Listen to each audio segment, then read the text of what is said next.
world is dancing and singing,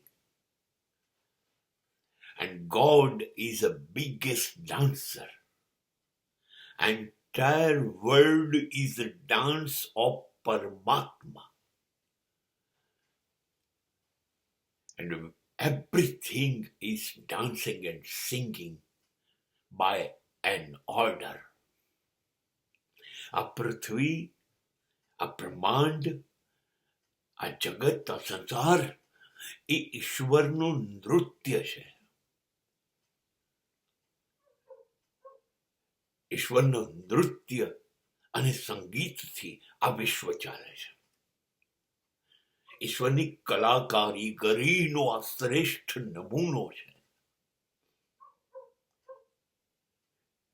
જ્યારે મેઘ ધનુષ્યના 7 રંગો આકાશમાં ખીલી ઉઠે, સમુદ્રના મોજા ઉછોઈને ચંદ્રને સ્પર્શવા આકાશ તરફ દોડ લગાવે, નદીઓ ભાન અને શાન ભૂલી જાય અને સમુદ્ર તરફ મિલન માટે આતુર બની જાય. વૃક્ષો, જંગલો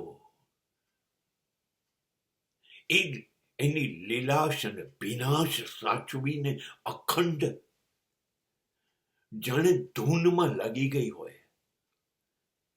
પવન જાણે આ લોકોને છેડતો હોય, સંગીતની સુરાવલી વગાડતો હોય. પક્ષીઓ જુદા જુદા અવાજ કરતા હોય. કોણ ભૂલી શકે?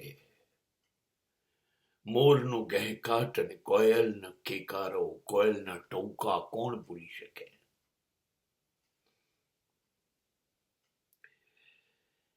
એક મહાન કલાકારે ચિત્ર બનાવ્યું હોય ને,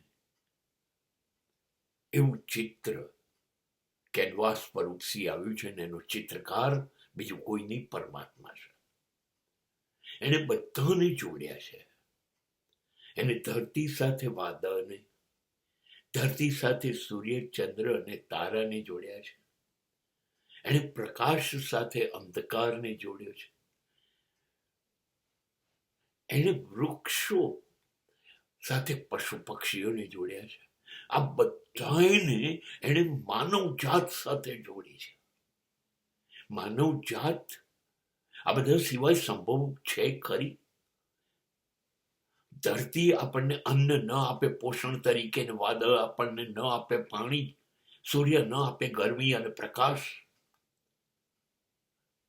તો કેવી રીતે માનવ જીવનને ધપાવશે આગળ આગળ આગળ? બધું જ એકબીજાની અંદર ડૂબી ગયું છે, ખૂંપી ગયું છે, જોડાયેલું છે.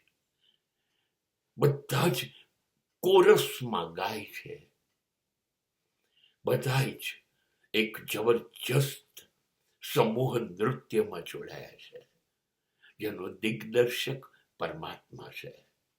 આપણે બધા જ આ નૃત્યનો, આ સંગીતનો આનંદ લઈ રહ્યા છીએ. બસ એ જ આપણો મોક્ષ છે.